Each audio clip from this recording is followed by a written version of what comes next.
तो नमस्कार, मैं रंजन सिंह और आप देख रहे हैं आपके अपने चैनल बहुजन साथी को। दरअसल आपको बता दें, जब से बसपा सुप्रीमो बहन मायावती ने आकाश आनंद को अपना उत्तराधिकारी बनाया है, सोशल मीडिया पर तमाम भ्रांतियां और तमाम सवाल लोग खड़े कर रहे हैं। साथ ही आपको बता दें, एक वीडियो सोशल मीडिया पर काफ़ी तेज़ी से वायरल है। उस वीडियो के बारे में हम बातचीत करेंगे। वो वीडियो हम आपको दिखा रहे हैं। ये वीडियो आप देख पा रहे होंगे, कैमरे में भी ये वीडियो आ रहा होगा। ये वीडियो काफ़ी तेज़ी से वायरल है। भाई साहब, आपने ये वीडियो देखा होगा। तो बातचीत करने के लिए हमारे साथ मौजूद हैं रूपेश बौद्ध जी। इनसे हम बातचीत करते हैं और जानते हैं इस वीडियो की क्या सच्चाई है। जो ये लोग सोशल मीडिया पर आकर बोल रहे हैं वो कितना सच है, कितना झूठ है, ये सब हम जानते हैं। रूपेश बौद्ध जी जो कि बसपा समर्थक हैं, युवा नेता हैं। भाई साहब, पहले तो आपका स्वागत है। थैंक यू, धन्यवाद। आपका भी बहुत बहुत स्वागत है। हम आपके चैनल को काफ़ी लंबे समय से देख रहे हैं और आप समाज की आवाज़ को उठाते रहते हैं। तो नरेंद्र भाई, आपको भी बहुत बहुत धन्यवाद। आपके चैनल के लिए भी बहुत बहुत धन्यवाद कि आप आवाज़ को उठा रहे हैं जी। आपने ये वीडियो देखा होगा। ये वीडियो सोशल मीडिया पे काफ़ी तेज़ी से वायरल है। ये वीडियो आप एक बार मैं दर्शकों को दिखाना भी चाहूँगा। ये वीडियो शायद आपको नज़र आ रहा होगा। इस वीडियो के बारे में आप क्या कहना चाहोगे? ये वीडियो में जो शब्द कहे जा रहे हैं और जो लोग लगातार सोशल मीडिया पर अभद्र टिप्पणियाँ, अभद्र कमेंट कर रहे हैं, क्या कहना चाहोगे इस वीडियो के बारे में? देखो, जो कमेंट कर और ये सारी चीज़ें जो उपद्र फैलाते हैं वो वही लोग फैलाते हैं जो कुछ नहीं करते हैं। ये सज्जन अगर इतने ही अच्छे होते, और शायद इनका मोहनलाल नाम बताया जा रहा है जी जी। और ट्विटर पे मैं देख रहा हूँ बीएसपी रूपेश बौद्ध के नाम से ट्विटर अकाउंट आईडी है मेरी जी। और बीएसपी रूपेश के नाम से ही सारे अकाउंट चलते हैं मेरे जी। तो ये सज्जन को मैं देख रहा हूँ, इन्होंने बहुजन समाज पार्टी और समाज के लिए ऐसे कौन से कार्य किए हैं तो इनको हम देख सकते हैं। अगर ये काम करते तो हमें मिल भी सकते थे, लेकिन इनका काम शुरू से टांग खींचने का काम रहा है जी। और ये उन्हीं लोगों में से हैं। ये कहावत कहते हैं कि एक बार कुत्ता और गधे में जी क्या हुआ, कंपटीशन हुआ। जी। तो कंपटीशन हुआ तो मैं मुरैना से हूँ जी।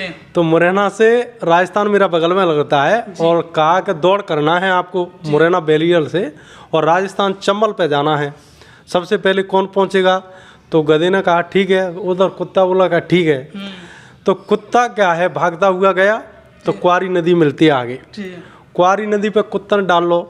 वहाँ के लोगों ने कही गए क्या कर रहे हो, ऐसे कैसे निकल जाओगे हमारे होते हुए? गधा आराम से धीरे धीरे निकलते और गधा मिले तो उन्होंने और सहयोग किया। क्वारी नदी को निकलकर घड़ियाल मिलती है, घड़ियाल को निकलकर गांव और भी मिलते हैं। ऐसे गांव मिलते गए और उस कुत्ते को क्या है पकड़ लिया गया था बार बार, और गधा अपने धीरे धीरे चलता रहा। आगे लास्ट एक पिपराई गांव मिलता है चंबल के पास में। वहाँ पे जब पहुँचता है तो वहाँ के लोग इतने खतरनाक मिले कि अब तो भैया माओ धर्म डूबा ही जा रहा है। अब उन्होंने कहा अब सब कुछ खत्म होने वाला है, क्योंकि हमारी सारे धंधे बिजनेस सारे बंद हो जाएंगे अगर जब पहुँचेगा तो। वहाँ के सब लोग इकट्ठे हैं, पकड़ लिया तो उसको भाई कैसे भी करके काम किया कि भाई तू चंबल पर पहले नहीं पहुँच पाया और गधा धीरे धीरे पहुँच गया। तो इस प्रकार के लोग इस श्रेणी में आते हैं। ये लोग वही लोग हैं जो समाज को कंधा देना चाहिए, बढ़ाना चाहिए, लेकिन ये लोग टांग पर के खींचने वाले हैं। तो मैं समाज को नहीं कह रहा हूँ कि हमारा समाज डंकी है या डॉग है, मैं इस बात को नहीं कह रहा हूँ। ये कहावत के रूप में ये कहावत चली आ रही है और हमारे यहाँ की खासकर चंबल की ये कहावत फेमस है। तो इसलिए मैंने कहा है उन्हीं लोगों में से उन्होंने कोई कार्य नहीं किया है। ये सज्जन बोल रहे हैं कि आकाश को विरासत में गद्दी सौंप दी गई, पूरे बसपा को सौंप दिया गया। क्या जो संघर्ष करने वाले लोग हैं वो बसपा में काबिज नहीं हो सकते? आकाश को ही क्यों दिया? आप इस बात को कह रहे हैं, हम समझ सकते हैं। और आकाश आनंद जी को ही क्यों दिया है उसका एक कारण है कि हम पिछले दशक से मैं खुद देख रहा हूँ और 2008 से मैं लगातार पार्टी में सक्रिय हूँ। 2003 से झंडा बैनर पकड़ा है हमने और हमारे फादर भी मानवा साहब के साथ रहे हैं, बामसेब में रहे और हमने 2003 से झंडा बैनर पकड़ा, काम किया, लेकिन छोटे थे। लेकिन 2008 में मैं खूब होश हवास में रहा और जो मेरी जो पोलिंग पड़ती है जोरा विधानसभा, सबसे ज़्यादा वोट देकर हमने उस पोलिंग को जिताया और मुझे सम्मानित किया। हमारा जो विधायक बने थे वर्तमान में, जो उस समय वर्तमान विधायक बने थे, वो उन्होंने हमें सम्मान, सबसे उम्र में छोटा था, मैं सेक्टर अध्यक्ष भी रहा था उस समय। तो मैं जब से देख रहा हूँ कि जितने माननीय बहन जी ने जिन लोगों को बनाया है और जिन लोगों को जिम्मेदारी दी है, वही लोग बहन जी को धोखा दे के चले जाते हैं। अब बहन जी को अगर रिश्तेदार बनाने हैं, परिवार वाले बनाने हैं, तो बहन जी का बहुत बड़ा परिवार है, बहुत बड़े रिश्तेदार हैं उनके, चाहे किसी को भी पदाधिकारी बना के भेजेगी। एक गरीब के लड़के को सांसद बनाते हैं राज्यसभा का, और उन्होंने शादी नहीं की और मध्य प्रदेश के प्रभारी भी बनाए जाते हैं। उदाहरण के लिए मैं आपको बता देता हूँ, राजा राम साहब बहुत अच्छे आदमी थे, अच्छा काम किया और पूरे देश में काम करते हैं। दूसरा नाम दिया जाए तो रामजी गौतम प्रेजेंट कंडीशन में हैं, रामजी गौतम साहब हैं, उन्होंने काम किया। एक वो भी गरीब मजदूर परिवार से आते, ऐसी कोई अच्छी फैमिली, ब्रांड फैमिली से नहीं आते हैं। तो बहन जी अगर उनको बनाना था तो आकाश आनंद की जगह और किसी परिवार वाले को बना देते। क्या आपको लगता है इतने सालों में बहन जी एक विश्वास पात्र नेता पैदा नहीं कर पाई जो बहन जी की विरासत संभाल सके? बहन जी ने विश्वास पात्र नेता ही पाले, और बहन जी ने, ये मानवर साहब का मूवमेंट था और मानवर साहब ने ही बहन जी को विरासत दी है, क्योंकि मानवर साहब की सारी देख रेख और सारी सुरक्षा में काफ़ी लोग थे, अन्य अन्य प्रदेश थे, लेकिन वो भी धोखेबाज निकले। जब बहन जी अपना घर छोड़ सकती हैं छोटी सी अवस्था में, 1970 से छोड़ सकती हैं, तो मानवर साहब ने इस विरासत को माननीय बहन जी को दिया और बहन जी ने वो विरासत संभाल के रखी। और राजनीतिक स्तर पे बहन जी ने कहा कि चलो हमारे लोग बढ़ते जा रहे हैं, लेकिन जिन लोगों को विरासत देना चाहती हैं बहन जी, अब वही लोग धोखेबाज निकले। कोई कहीं पलायन कर गया है, कहीं कोई चला गया। आप देख लो, जो मानवर साहब के समय से काम करते हैं, अरे जो चूहा मार दवाई बेचते हैं उनको मंत्री बनाया बहन जी ने, क्या बात कर रहे हो आप? हाँ, ऐसा तो विश्वास पात्र नेता क्यों नहीं बना पाया जिसको बसपा की कमान दी जाए? जितने भी जो विश्वास पात्र हैं और बनने वाले हैं, उनको अभी तोला जा रहा है। आकाश आनंद कोई स्थायी रूप से नहीं है। अगर इसका उदाहरण आप देखा जाए तो आकाश आनंद को अब राष्ट्रीय अध्यक्ष, कुछ लोग तो राष्ट्रीय अध्यक्ष ही मान रहे हैं, लेकिन बहन जी कब क्या कर दें बहन जी के हाथ में है। कुछ लोग ये, अब हमने कुछ पहले देखा कि वो आकाश आनंद शादी नहीं कर रहे हैं और आकाश आनंद वैसे ही रहेंगे और वो राष्ट्रीय अध्यक्ष बने, लेकिन आकाश आनंद ने शादी कर ली। तो आकाश आनंद जी हैं जो बहन जी ने उनको एनालाइज किया है, और इस बात को हम भी हैं, मैं कई बार मिला हूँ, उनका जो आकाश आनंद जी का जो मेंटलिटी है, वो बिहेवियर है, वो लोगों को कनेक्टिविटी वाला है, वो पॉलिटिक्स वाला है। अभी वो आए हैं, धीरे धीरे लोगों से मिलेंगे जुलेंगे। इस अवस्था में अगर वो पहुंचते हैं तो मैं गारंटी के साथ दे रहा हूँ, मानवर साहब का जो काम था उसी हिसाब से माननीय बहन जी ने किया, बहन जी के हिसाब से ही माननीय आकाश आनंद जी काम करेंगे।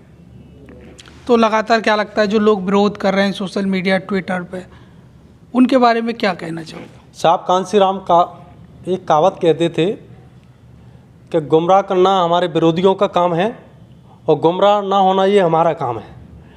तो आकाश आनंद युवा आइकॉन है और आकाश आनंद जी हैं जो वो काम कर रहे हैं। हमने राजस्थान में देखा, काफ़ी सभाएं हुई, काफ़ी युवा जुड़े। मध्य प्रदेश में देखा, हम जी कह रहे हो मध्य प्रदेश में आए, मैं गारंटी दे रहा हूँ उनके साथ इतना युवा होगा कि आप सोच नहीं सकते हो। रिकॉर्ड तोड़ हम युवा उनके साथ देंगे। जब भी अगर मौका मिला आकाश आनंद जी का, अगर हमें समय मिला तो हम सबसे पहला सम्मेलन करेंगे तो हम मुरैना के अंदर बता देंगे कि देखो मध्य प्रदेश का युवा क्या चाहता है और चंबल युवा क्या चाहता है। इस प्रकार से हम देश में बताएंगे कि आकाश आनंद जी जो बने हैं वो अपनी जगह ठीक बनाए हैं, बहन जी ने सही निर्णय लिया है। और दूसरी बात मैं एक और बता देना चाहता हूँ कि अगर बहन जी विरासत को अपने परिवार में ही बांटती थी तो बहन जी भीमराव अंबेडकर जी को एमएलसी क्यों बनाती? बहन जी ने ऐसे तमाम उदाहरण आप देख लीजिए, किसान का बेटा मंत्री बनाया, लोहार का बेटा मंत्री बनाया, उन्होंने ऐसा कोई समुदाय नहीं है जिसका मंत्री नहीं बनाया हो। बहन जी अपने लोगों को ही विभाग बांट देती। फिर बहन जी के कर्तव्यों पर सही चल रहे हैं। आने वाले समय में हम आपको बताएंगे कि बहन जी का नेतृत्व कौन करेगा। अभी लोग और भी बाकी हैं, काम कर रहे हैं, और जितने भी जो लोग पुंतरू फैला रहे हैं वो सिर्फ फालतू के हैं। इन लोगों ने कुछ काम नहीं किया है, समाज के लिए तो किया ही नहीं है। पार्टी की तो बहुत बड़ी बात है, अगर ये लोग समाज के लिए भी काम करते तो आज ये बात नहीं करते। ऐसे ही ये लोग हैं, इनके 4 लोग नहीं मिलेंगे, इनके घर पर 4 लोग नहीं मिलेंगे इनके सपोर्टर। आप सर्च कर लें इनका मोहल्ले बस्ती जहाँ भी जिस जिले में रहते हैं। तो ये हमारे साथ रुपेश बौद्ध जी थे, जिन्होंने विरोधियों को लेकर एक बड़े सजगता से जवाब दिया। आपको बताएं तो लगातार आकाश आनंद जब से बसपा के उत्तराधिकारी की बात घोषित हुई है, जब से लगाकर सोशल मीडिया पर विरोध काफ़ी दौर से चल रहा है। एक चीज़ और बताना चाहता हूँ, हमें काफ़ी उत्साह है और आकाश आनंद जी जब भी आते हैं मध्य प्रदेश में या हम भी जब भी मिलते हैं उनसे हमें काफ़ी प्रेरणा मिलती है, बहुत आकर्षित होते हैं और यूथ को काफ़ी एनर्जी मिलती है कि हमारा आने वाला भविष्य है। और आकाश आनंद जी इस बात को अगर कोई कहता है कि लीडरशिप हम उनकी एक्सेप्ट नहीं करें, हमें एक्सेप्ट नहीं करेंगे, हम कैसे मान लें ये लीडर है। आकाश आनंद जी कोई लीडर नहीं है। आकाश आनंद जी एक कार्यकर्ता हैं और कार्यकर्ता के तौर पर वो काम करना चाहते हैं, मिलना चाहते हैं, सबसे मिलकर काम करना चाहते हैं। उनकी ये शैली है। मैं पर्सनल भी मिला था दिल्ली में, इस बात को उन्होंने कहा कि रुपेश भाई मैं कोई लीडर नहीं हूँ किसी प्रकार का, मैं सिर्फ आपके बीच में बैठकर और मिलकर काम करना चाहता हूँ। तो मुझे सीखना है और वो सीख रहे हैं और सीख के काम करना चाहते हैं। तो उन्होंने काम किया है। इस बात को अगर कोई कहता है तो सरासर वो मिथ्या है, गलत है, सारी झूठी हैं। जितने भी जो लोग हैं पोपले फैला रहे हैं वो सब एक 8 नंबर है। और आकाश आनंद जी भविष्य में जो काम करना चाहते हैं वो एक निर्णायक व्यक्ति हैं, बहुत अच्छे व्यक्ति हैं। हम जितने भी युवा उनसे मिले हैं, हम जैसे काफ़ी यूथ हैं, उस बात की चर्चा होती है। हम जब भी मिलते हैं अलग एनर्जी आती है, वो किसी से भी मिलते हैं और काफ़ी मिले। मुझसे तो कई बार मिला हूँ, मैं उनसे कई बार मिला हूँ। इतने अच्छे आदमी में मैं ये कह रहा हूँ कि पूरी राजनीति में चाहे कौन सी भी पार्टी देख लीजिए, कोई नहीं मिलेगा आपको इतना ब्रांडेड, मतलब ब्रांड पर्सन। ब्रांड पर्सन का मतलब ये नहीं है कि ब्रांड कपड़े में, ब्रांड पर्सन का मतलब है उनका बिहेवियर ब्रांड है, उनका बर्ताव ब्रांड है, उनकी शैली ब्रांड है।